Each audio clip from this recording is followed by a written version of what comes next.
So many young men who were taken as human shields, the massacres that I documented that have been more recently documented by Defense of Children International and Euromid. There is nothing we can do about it except talk about it at these forums because of Mahmoud Abbas and the Palestinian Authority, who refused to go to the International Criminal Court and file an application.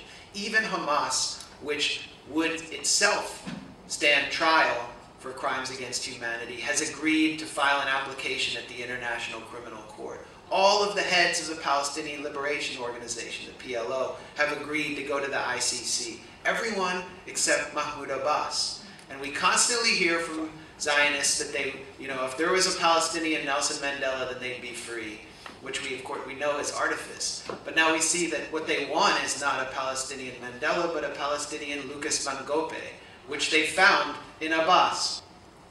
The Bantustans failed in South Africa, but they're currently intact in Ramallah, in Nablus, in Jenin, and they're trying to do the same thing to Gaza, bringing the Palestinian Authority back into Gaza with international donor money from countries like Norway to turn Gaza from a third world prison into a supermax US-style prison, in which all aid will be regulated by the PA, which is itself regulated by Israel. So the PA is one of the biggest obstructions to the ability to hold Israel to account, and it should be at least avoided in all of our efforts. And it should be boycotted as well in forums like this.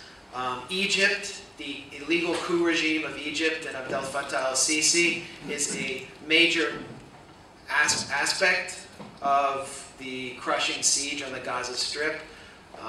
Sisi is also, and his armed forces are blowing up 800 houses on the Egyptian side of the Rafah border. That means they're expelling 800 families from their homes simply to establish a buffer zone in order to strangle Gaza further and prevent smuggling, which often sustained the economy of the Gaza Strip. Egypt and its international emissaries in Norway should be targeted just as the Israeli diplomatic corps is, and should be protested. This movement should build ties with the Egyptian students who are protesting on campus and whose campuses are now physically under siege. Israel is not the only Zionist country in the region.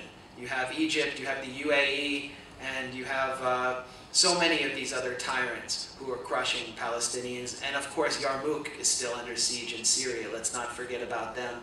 And then you have besides arms, Israel's a top exporter of arms. It's also the world's leading exporter of Islamophobia. And it's been successfully exported into your country, possibly more successfully than mine.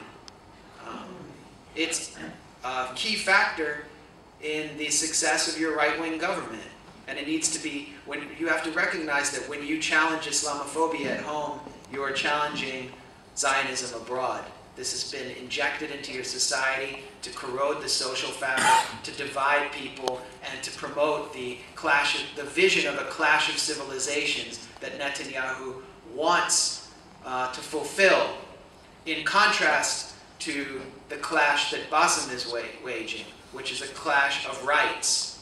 What Mazen and Bassem are saying is, and what they represent, is rights over might. And that should be our message against those who believe that might makes right.